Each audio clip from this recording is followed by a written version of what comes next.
c'est mieux. Ah. Jésus est bon? Jésus est bon? Jésus est bon, bien-aimé? Amen. Il y a 3 semaines, je partageais avec vous sur le thème du privilège de la présence de Dieu. Et il y avait un accent que le Saint-Esprit avait mis sur le fait de considérer la personne de Dieu, la personne du Saint-Esprit, la personne de Jésus-Christ. Et nous savons que le contraire de la considération est le mépris, et nous l'avions vu par rapport au fils du sacrificateur Élie. Et ce matin, j'aimerais continuer, non pas sur le privilège, mais en vous parlant d'un bénéfice qui découle naturellement de la présence de Dieu. Lorsque Jésus rentre dans ma vie, lorsque je plie le genou, lorsque je m'abandonne à lui, ce matin, j'aimerais vous rappeler, la parole de Dieu aimerait vous rappeler qu'il a soin de nous. En l'occurrence, Dieu se charge de nous. Quelles que soient nos situations, nos circonstances, sa grâce, elle est suffisante. Notre Dieu est capable d'agir, d'interagir, de faire, de défaire l'histoire à sa convenance et au bénéfice de son plan, son projet. Son œuvre n'est pas arrêtée et sa grâce coule. L'apôtre Paul écrira plutôt dans sa deuxième épître aux Corinthiens, au chapitre 12, verset 9, cette réponse que le Saint-Esprit va lui apporter après des temps de prière. Il est écrit par 3 fois, il m'a répondu, mais le chiffre 3 nous parle plutôt d'une continuité. Ma grâce te suffit car ma puissance s'accomplit dans la faiblesse. Ou encore dans l'Épître aux Philippiens, chapitre 4, verset 13, où il dira, verset que nous connaissons tous et dont nous nous servons pour nous encourager les uns et les autres, « Je puis tout par celui qui me fortifie ». Et c'est vrai que lorsque nous marchons avec le Christ, lorsqu'il est maître de nos vies, lorsqu'il est Seigneur de tout ce que nous sommes, il nous prend en charge. Et le fait qu'une personne nous prenne en charge nous rappelle aussi que c'est dû à sa suffisance. Quelqu'un de suffisant est quelqu'un qui a la capacité de régler un problème, quel qu'il soit. Êtes-vous d'accord ce matin que le Christ est suffisant? Le Christ est-il suffisant dans vos vies? Tel que le chant le dit, Christ seul me suffit. Avez-vous besoin de quelqu'un d'autre ce matin? Êtes-vous venu ce matin pour quelqu'un d'autre? Non, je ne crois pas. Vous n'êtes pas venu pour le pasteur, vous n'êtes pas venu pour le frère Alain, mais vous êtes venu pour Jésus-Christ, n'est-ce pas? Et je vous invite dans le livre des Actes des Apôtres, au chapitre 16, ce livre qui nous montre dans ce chapitre combien, justement, Dieu est suffisant. Et combien Dieu a la capacité de nous prendre en charge. Nous allons dire au verset 16, à partir du verset 5, la Bible nous dit « Les églises se fortifiaient dans la foi et augmentaient en nombre de jour en jour. Empêchés par le Saint-Esprit d'annoncer la parole dans l'Asie, ils traversèrent la Phrygie et le pays de Galatie. Arrivés près de la Messie, ils tentèrent d'aller en Bithynie, mais l'Esprit de Jésus ne leur permit pas. Ils franchirent alors la Mysie et ils descendirent à Troas. Pendant la nuit, Paul eut une vision, un Macédonien debout le suppliant en disant « Passe en Macédoine, viens à notre secours. » Après cette vision de Paul, nous avons aussitôt cherché à nous rendre en Macédoine, concluant que Dieu nous appelait à y annoncer l'Évangile. Embarqués à Troas, nous avons fait volte-face, nous avons fait voile directement vers Samothrace et le lendemain vers Néapolis. De là, nous sommes allés à Philippe, qui est la première ville de ce district de la Macédoine et une colonie romaine. Nous avons séjourné quelques jours dans cette ville. Le jour du sabbat, nous nous sommes rendus hors de la source, hors de la porte, vers une rivière. où nous pensions que se trouvait un lieu de prière. Après nous être assis, nous avons parlé aux femmes qui étaient réunies. Il y avait là une femme craignant Dieu, du nom de Lydie, marchande de pourpre de la ville de Troas. Elle écoutait le Seigneur, lui ouvrit le cœur. Le Seigneur lui ouvrit le cœur pour qu'elle s'attache à ce que disait Paul. Lorsqu'elle eut été baptisée avec sa famille, elle nous invita en disant, si vous me jugez fidèle au Seigneur, entrez dans ma maison et demeurez-y. Et elle nous pressa très instamment. Comme nous allions au lieu de prière, une servante qui avait un esprit de python et qui, par ses divinations, procurait un grand profit à ses maîtres, vint à notre rencontre. Elle se mit à nous suivre, Paul et nous, et criait. Ces hommes sont les serviteurs du Dieu très haut et vous annoncent la voie du salut. Elle fit cela pendant plusieurs jours. Paul, excédé, se tourna et dit à l'esprit, je t'ordonne au nom de Jésus-Christ de sortir d'elle. Et il sortit à l'heure même. Les maîtres de la servante, qui voyaient disparaître l'espoir de leur profit, saisirent Paul et Silas, les traînèrent sur la place publique vers les magistrats. Ils les amenèrent aux prêteurs et dirent, ces hommes troublent notre ville. Ce sont des Juifs qui proclament des coutumes qu'il ne nous est permis ni de recevoir ni de pratiquer à nous qui sommes Romains. La foule se souleva aussitôt contre eux et les prêteurs, après avoir fait arracher leurs vêtements, ordonnèrent de les battre de verges. Après les avoir roués de coups, ils les jetèrent en prison en recommandant au geôlier de les tenir sous bonne garde. Seigneur, ta parole est la vérité et lorsque nous nous approchons, Seigneur, tu nous éclaires et tu te révèles. Ce matin encore, tu veux nous parler et Seigneur, nous rappeler ces choses tellement importantes dans la difficulté que, Seigneur, tu es le Dieu de victoire, celui qui triomphe, notre Dieu, des ennemis de l'Église, des ennemis de la foi, et celui qui nous amène à aller de l'avant et à avancer et à marcher d'un commun accord avec toi. Alors, ô combien ce matin, nous voulons te laisser toute la place pour parler à ton peuple, afin que celui-ci soit, Seigneur, encouragé. Seigneur, merci, parce que ton esprit est à l'œuvre au nom de Jésus. Amen. Amen. Le chapitre 16, là où nous l'avons pris, est au démarrage du deuxième voyage missionnaire de l'apôtre Paul. Et nous voyons que celui-ci avait certains projets, mais qu'à plusieurs reprises, il est mentionné que soit le Saint-Esprit ou encore l'Esprit de Jésus va l'empêcher et l'aiguiller dans une direction particulière, celle de la Macédoine, là où Dieu a un projet, là où Dieu veut accomplir, entreprendre quelque chose. Et nous voyons que cette sensibilité et cette dépendance que l'apôtre va avoir, et je crois, bien aimé, que c'est ce que Dieu veut faire avec chacun d'entre nous. Dieu veut nous conduire, Dieu veut nous parler, Dieu veut nous diriger, Dieu veut nous orienter dans nos décisions, dans nos choix. Et lorsque nous sommes malléables, il est capable parfaitement d'ordonner nos pas. Et nous voyons que l'apôtre va avoir cette vision de ce Macédonien le suppliant de venir le secourir.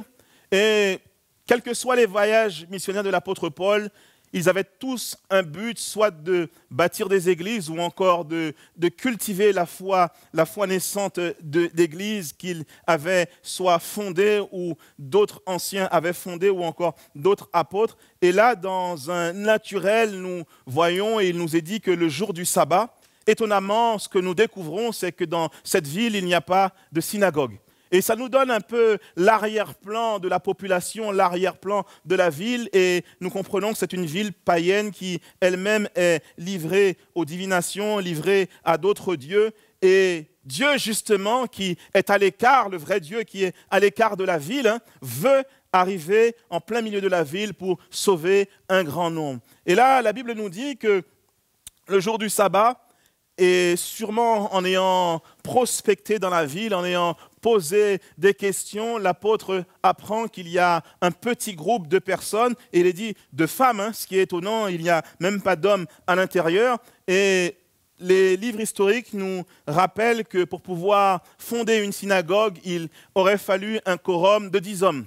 Et apparemment, ces 10 hommes ne sont pas là sur cette grande ville. Cette grande ville, et les femmes se réunissent au bord d'une rivière, la Bible nous dit. Et c'est intéressant parce que ça nous montre que Dieu est capable et Dieu fait avec les personnes qui sont disposées et disponibles. Et Dieu ne méprise pas les faibles commencements. Et ça nous montre aussi la capacité que Dieu a de se servir de ce qui peut peut-être ressembler fragile ou encore insignifiant aux yeux des hommes. Et c'est vrai que si il y avait des grands prophètes, il y avait de grands hommes de Dieu, peut-être de cette génération, certains se seraient dit que c'est un rassemblement trop petit pour que nous puissions aller et servir Dieu là-bas. Mais la Bible nous dit que l'apôtre Paul, connaissant Dieu qui ne fait exception de personne, Dieu qui, j'aimerais dire, ne fait pas de différence, se rend au bord de cette rivière et là va commencer à... Il écoute les femmes et il commence à annoncer l'évangile. Et voyez-vous, lorsque l'évangile est prêché, il y a une normalité qui devrait se produire. Lorsque les cœurs sont disposés et disponibles, Lydie, cette femme dont le texte nous dit qui craignait Dieu, va se convertir, va être saisie par la parole de Dieu et on peut le dire, le réveil à Philippe est en train de commencer. Nous voyons que tout de suite, cette femme va prendre en charge les besoins de Paul et de ses compagnons qui sont là, après qu'elle et sa famille, et les livres nous disent, les serviteurs, tout son foyer vont se convertir, être baptisés, et nous voyons déjà que l'Église commence à croître petit à petit. Il y a un deuxième rebondissement dans notre texte, c'est Paul qui est toujours sur place et qui continue à travailler dans cette église naissante depuis plusieurs jours et est suivi par une femme qui a un esprit de python. L'esprit de python, la Bible nous dit que c'est un esprit de divination. Apparemment, cette femme pensait être en contact avec le dieu Apollon qui lui donnait la capacité de pouvoir deviner, de pouvoir prédire l'avenir. Si aujourd'hui, on voulait terre à terre dire les choses, ce serait une diseuse de bonne aventure. Ou encore une cartomancienne, ou encore une voyante comme on peut le voir, vous savez, Madame Irma, ou encore... Mais elle, la Bible nous dit que réellement, apparemment, ce qu'elle disait, elle prédisait réellement et elle apportait un grand gain à ses maîtres. Et c'est une femme qui est dans une situation, on peut dire, lamentable, parce qu'elle est esclave du diable, l'esprit du diable est sur elle, et aussi elle est esclave des hommes qui l'ont mise au travail d'une certaine manière. Et là, cette femme qui a cet esprit s'amuse à suivre Paul. Et au bout de plusieurs jours, Paul, qui est fatigué, parce que la Bible nous dit qu'il n'y a pas de comparaison entre l'Esprit de Dieu et l'Esprit du diable. Et que Paul, ne voulant pas recevoir un témoignage dans la ville pour apporter une confusion entre les hommes, de cet esprit qui est sur cette femme, va libérer littéralement cette femme. Et on pourrait se poser la question, comment se fait-il que le déroulement de notre histoire va être aussi calamiteux? Parce que visiblement, c'est une femme qui était emprisonnée, une femme qui était dans une situation détestable pour elle-même. Et là, au moment où Paul se retourne et ordonne à l'esprit de la libérer, cette femme est délivrée. Mais voyez-vous, il est sûr que peut-être que la famille de cette femme, peut-être les amis de cette femme, étaient ravis que celle-ci soit délivrée. Mais il nous est dit que les maîtres de cette femme ne voyaient pas les choses de la même manière. Et on pourrait se dire aussi, mais qui est celui qui est en arrière-plan en train d'orchestrer toutes ces choses? Parce qu'on s'aperçoit que l'Église est en train de s'accroître, il y a une œuvre qui est en train de se faire, et là, on a l'impression que le diable rentre à l'intérieur de l'histoire et que le diable veut freiner la percée et l'avancée de l'Église. Le psalmiste dira que ses ennemis font des projets, mais que celui qui est sur le trône en rit.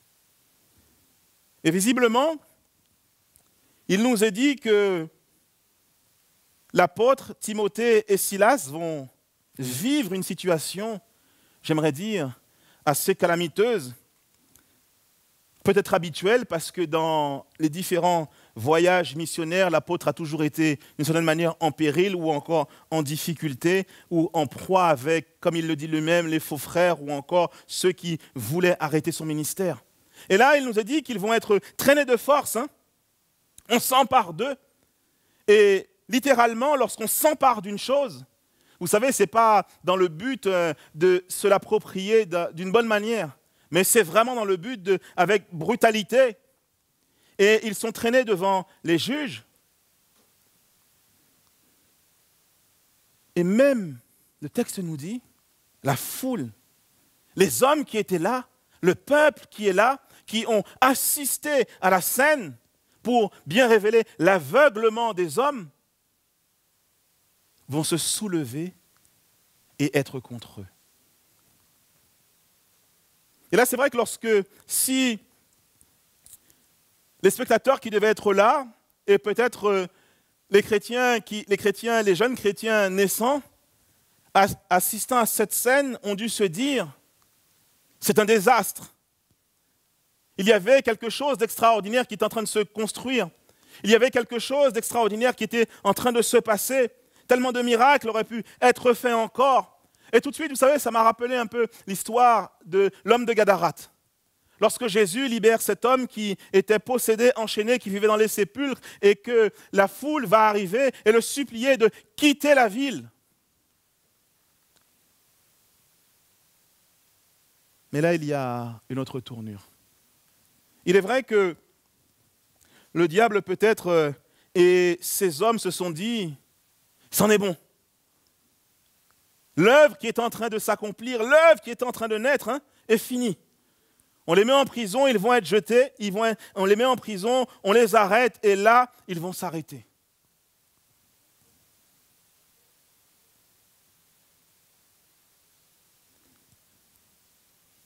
Le texte continue. Et nous assistons à, j'aimerais dire, une chose extraordinaire. La puissance de la louange. Vous savez, on peut lire ces choses-là tellement rapidement, mais j'aime bien encourager à lire la Bible et à se poser la question, dans quel état aurais-je été à la place ? Dans quel état es-tu lorsque la difficulté se présente? Lorsque les circonstances ne sont plus favorables. Il est facile de chanter, il est facile de louer lorsque tout va bien. Mais lorsque les feux ne sont pas verts et qu'on a l'impression que c'est une succession de feux rouges, que nous traversons, de freins, de difficultés, nous trouvons-nous en train de louer Dieu ou en train de nous plaindre de la situation?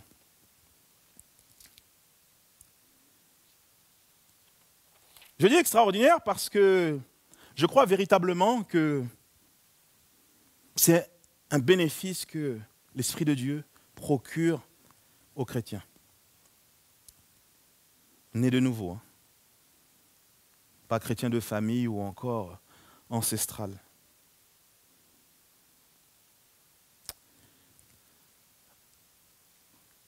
On a eu à accompagner une dame qui avait perdu son mari. Situation très tragique. maladie de longue date, une femme extraordinaire qui a été à son chevet jusqu'au bout et qui véritablement aimait ce mari. Et je l'ai eu au téléphone. Non, c'était pendant la période de la pandémie. On avait un rendez-vous en visio et je la sentais gênée. Gênée parce qu'elle faisait tout pour essayer de cacher cette joie qui débordait d'elle. Et c'est vrai qu'on aurait pu se poser la question, elle vient de perdre son mari, comment peut-elle expérimenter une telle joie? Je vous rassure, ce n'était pas la joie de la délivrance de ne plus avoir à s'occuper du mari, mais c'était la joie que le Saint-Esprit produisait dans son cœur. Et je la voyais qui était mal à l'aise, et à un moment, je lui ai dit, ma sœur, soyez tranquillisée, ce n'est pas la première fois que je ne vois ça. Je crois personnellement que dans ces moments de difficulté, Dieu peut être une source de joie profonde qui nous saisit et qui nous porte. Ça ne veut pas dire qu'il n'y a pas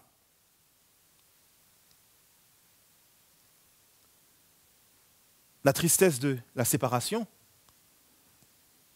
mais ça veut dire qu'il y a une telle plénitude de la présence de Dieu qui vient pallier à nos difficultés, qui vient pallier à la situation, à la circonstance. La Bible dit, il relève ma tête.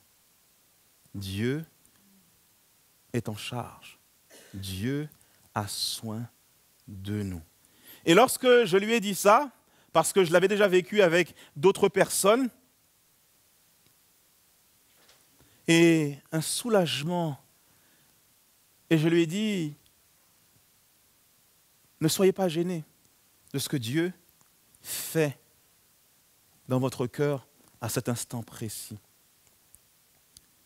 Et là, c'est vrai que dans notre récit, on aurait pu s'attendre à trouver Paul et Silas dans une situation pitoyable.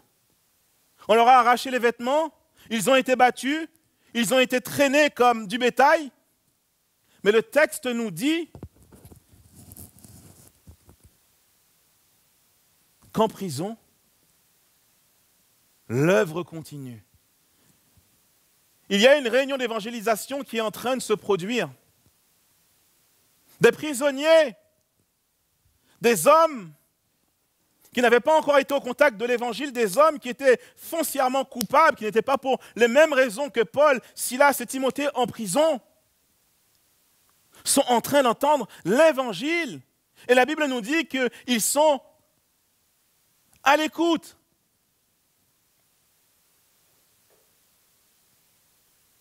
La louange monte, les prières retentissent. Et ce qu'il faut dire, c'est que Paul et Silas sont tellement considérés comme des gens dangereux qu'on demande au geôlier d'avoir une attention particulière. Vous savez, un peu comme lorsque Pierre était en prison, enchaîné avec une escouade, avec 4 escouades qui le surveillaient. Tout ce monde pour 3 personnes.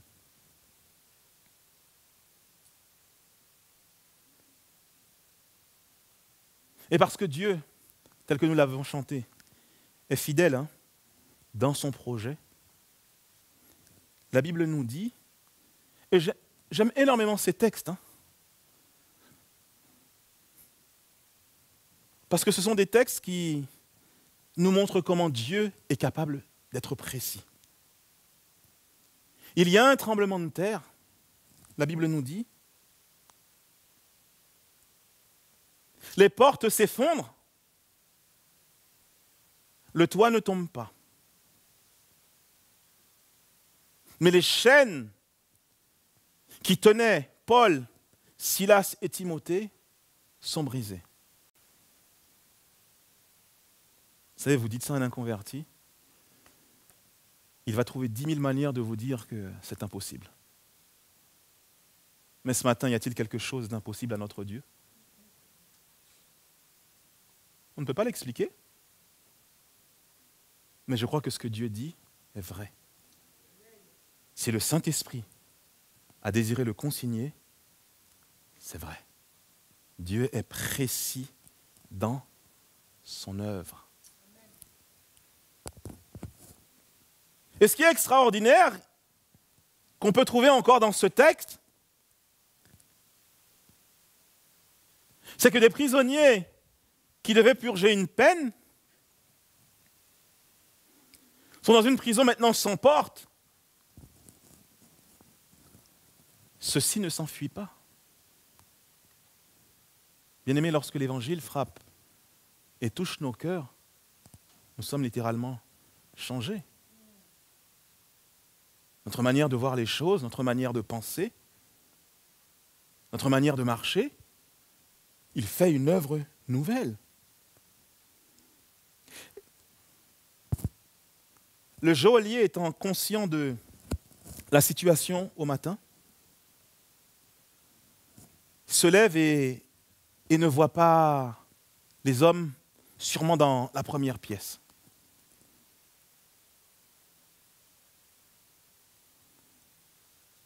Et la Bible nous dit que lui, il ne les voit pas, mais eux le voient. Et celui-ci étant conscient de la suite des choses et du drame qui vient de s'accomplir, veut attenter à sa vie. Et là, Paul s'écrie d'une voix forte, « Ne te fais pas de mal, nous sommes tous ici. » On se serait cru vraiment dans un film de science-fiction.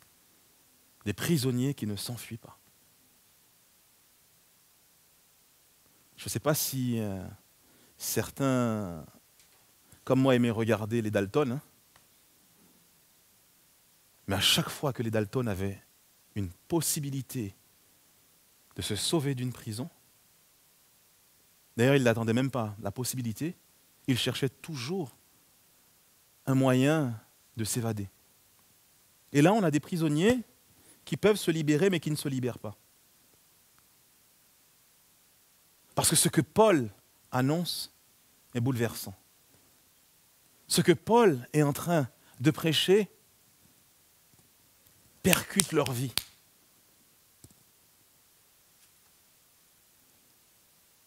Et lorsqu'on dit que Dieu n'est pas surpris par les situations et par les circonstances, nous sommes des bienheureux, nous avons la Bible et nous avons la fin du récit. Mais tous ceux qui, à cette époque-là, étaient spectateurs, n'auraient jamais pu imaginer une seule seconde que dans la ville, une telle chose aurait pu se produire. La Bible nous dit alors, le geôlier, lui-même, qui sûrement devait entendre Paul chanter et louer Dieu et peut-être au démarrage rigoler de ce que Paul annonçait, à la finalité se jette aux pieds de l'apôtre. Moi j'aimerais que les inconvertis se jettent aux pieds de Jésus. Vous pensiez que j'allais dire à mes pieds, mais qui suis-je? Ils perdraient leur temps s'ils jetaient à mes pieds. Mais qu'est-ce que je peux faire pour eux? Je dis Seigneur, lorsque je lis ces passages, mais je dis Seigneur, il y a quelque chose à vivre davantage avec toi. L'Église a un challenge à vivre, à vraiment des choses en réserve, à expérimenter. Que les hommes viennent et se jettent aux pieds de Jésus, reconnaissant qu'il est Dieu. Et ça change la teneur de l'histoire. La Bible nous dit, cet homme ne vient pas avec tout son arrière-plan, peut-être sa position ou autre. Seigneur, que veux-tu que je fasse? C'est simple. Crois au Seigneur Jésus, fais-toi baptiser. Et on voit que lorsque l'Évangile tombe dans une terre fertile, dans un cœur vraiment touché par l'Esprit, vous savez, ce n'est pas juste émotionnel. On avait une discussion. Bon, allez, je passe. Et là, on s'aperçoit que l'histoire a complètement changé. Au début du récit, il n'y avait pas de quorum, il n'y avait pas 10 hommes pour pouvoir construire une synagogue. Si on compte les serviteurs qui étaient chez Lydie, si on compte le mari de Lydie, si on compte le joaillier et toute sa famille, ses fils, et encore tous ces prisonniers qui sûrement ont dû eux aussi se convertir,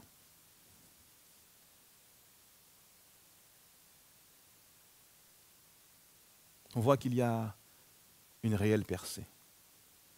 Et cette percée, c'est l'œuvre de Dieu.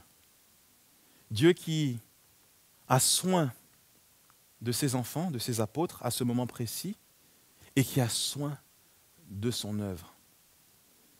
La Bible nous dit que le joaillier va les ramener chez lui, panser ses blessures,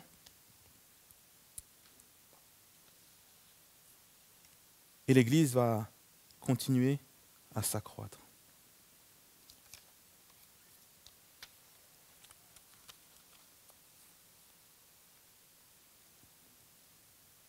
J'aime souvent dire que des fois, il faut que nous perdions, accrochez-vous, pour que Dieu puisse gagner. Vous êtes d'accord avec ça? Je ne répondrai pas si j'étais vous. Il faut que nous sachions accepter de perdre pour que Dieu puisse gagner. La fin de l'histoire nous dit que les prêteurs vont revenir et demander au geôlier de livrer Paul, Silas et Timothée. Et que ceux-ci vont sortir une carte qui les rendait intouchables. Ceux-ci vont déclarer qu'ils sont citoyens romains. Vous savez, la question que je me pose, parce que ce n'est pas la première fois que Paul est dans cette circonstance, pourquoi, devant les prêteurs, devant les juges, il n'avait pas commencé par cela?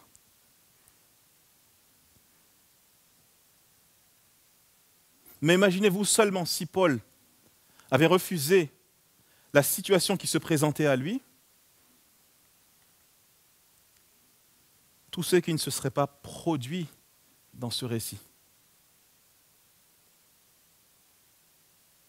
Bien aimé, effectivement, certaines fois Dieu permet des situations douloureuses, difficiles. J'accompagnais une de nos aînées il y a quelques années et étonnamment, pendant 3 années, je la suivais à l'hôpital et elle faisait qu'entrer, sortir, entrer, sortir, entrer, sortir.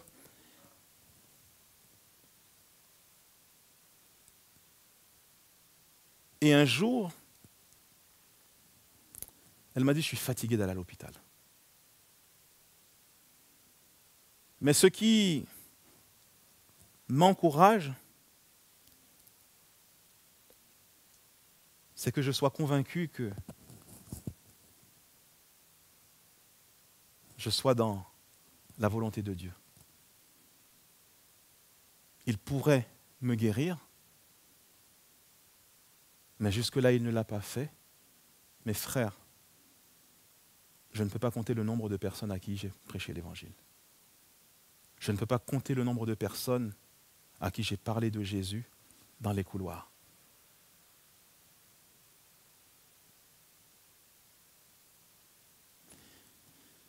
Et avec un petit sourire, et j'en suis arrivé à lui dire, puisque vous voyez les choses comme ça, peut-être que Dieu a fait de vous une missionnaire à l'hôpital. C'est difficile à entendre. Accepter de perdre pour que Christ puisse gagner. Et je crois qu'on est capable de prendre de la hauteur par l'Esprit de Dieu, parce que véritablement c'est impossible humainement, c'est impossible avec nos propres forces, hein. Mais c'est vraiment parce que et lorsque Dieu nous soutient. Voir, accepter ces situations, ces circonstances, comprendre l'enjeu, comprendre ce qui est en train de se passer.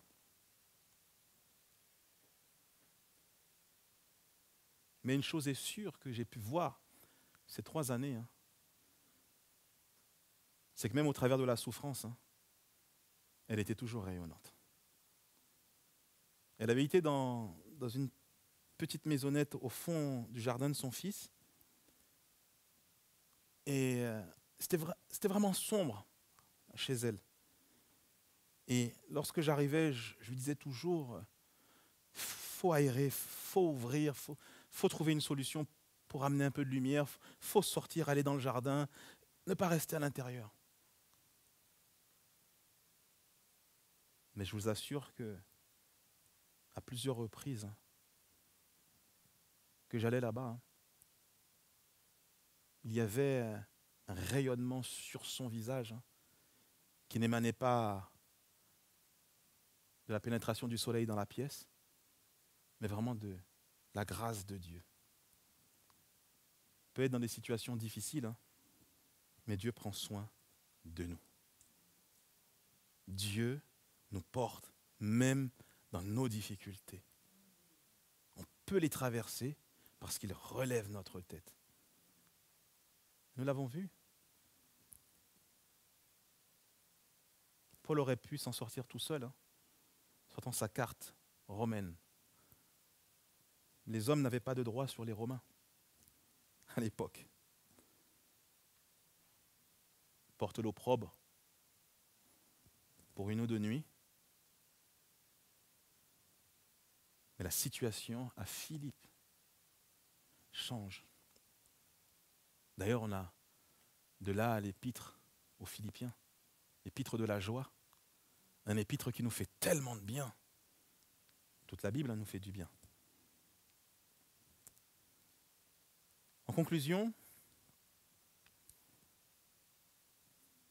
j'aimerais rappeler ces 3 choses que nous avons vues ce matin. Le premier bénéfice, il y en a tellement, à la présence de Dieu, c'est qu'il nous conduit. Il oriente nos pas, il nous assiste dans nos choix.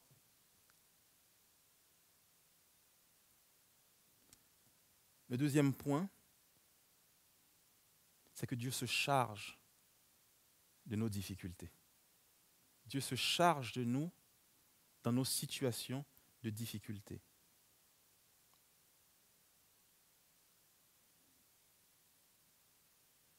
Et troisièmement, hein, si je voulais en amener un troisième, c'est que Dieu n'est pas soumis à nos difficultés.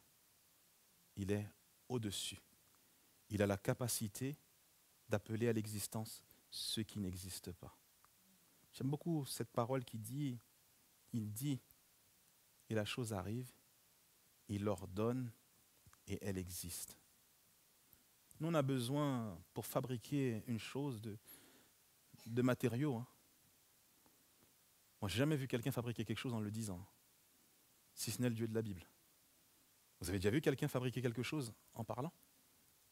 Vous avez déjà vu quelqu'un construire quelque chose en parlant?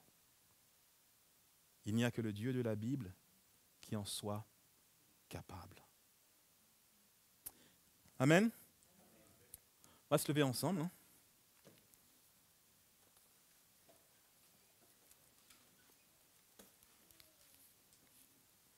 Peut-être quelques voix s'élever. Remercier et lui dire merci parce que ce matin, il rappelle qu'il est le Dieu suffisant. Il rappelle qu'il est ce Père aimant qui, quelles que soient nos situations, même nous dépassant, est capable, dans son œuvre, dans son projet, de changer les situations et les circonstances. Seigneur, merci parce que ta parole encore nous rappelle ce matin ta suffisance. Par suffisant, nous voulons dire que, Seigneur, tu es le seul Dieu, omniscient, omnipotent, Seigneur, celui qui peut tout. Nous te bénissons parce que lorsque nous ouvrons ta parole et que nous voyons ces exploits d'hier, nous pouvons proclamer que aujourd'hui encore, parce que tu vis, Seigneur, tu peux le faire. Aujourd'hui encore, tu n'as pas changé, tu es le même. La Bible nous dit que tes bontés ne sont pas épuisées, que tes compassions ne sont pas à leur terme. Ce matin, nous te bénissons parce que tu nous rappelles que, Seigneur, tu peux tout. Seigneur, merci parce que les circonstances ne te dépassent pas. Merci parce qu'en toi, notre Dieu, nous trouvons la capacité d'avancer, de marcher, d'être rayonnant, débordant de joie. La Bible dit que lorsqu'on tourne les regards vers toi, notre visage ne se couvre point de honte, mais que nous sommes rayonnants. Alors ce matin, ma prière, parce que tu connais les prières secrètes, tu connais les situations, et je crois que ta parole ne se trompe point. Seigneur, tu peux parler au cœur. Tu veux rappeler ce matin que la solution est en toi. Tu veux rappeler ce matin que, Seigneur, tu peux agir. Tu veux rappeler ce matin que, en attendant que dans ton projet, les choses changent, parce que ton temps est le meilleur, Seigneur, tu peux porter. Tu peux amener la joie là où il y a, Seigneur, même la mort. Tu peux amener la joie là où il y a l'abattement. Ce matin, c'est ma prière. Touche au nom de Jésus. Visite ton peuple au nom de Jésus. Qu'un rafraîchissement ce matin, Seigneur, soit manifesté. Le souffle de la vie de Dieu. Ô Jésus. Seigneur, nous ne te demandons pas de changer les circonstances. Nous disons que ta volonté soit faite. Mais ce que nous te rappelons ce matin, Seigneur, tu as promis d'être le soutien, Seigneur, de celui qui est dans la difficulté. Promis d'être cet ami fidèle. Promis d'être avec lui tous les jours, tout le jour. Alors ce matin, c'est ma prière. Au nom de Jésus, que les cœurs soient restaurés, que les consciences soient renouvelées. Oh, fais ton œuvre pour la gloire de ton nom. Fais ton œuvre au nom de Jésus.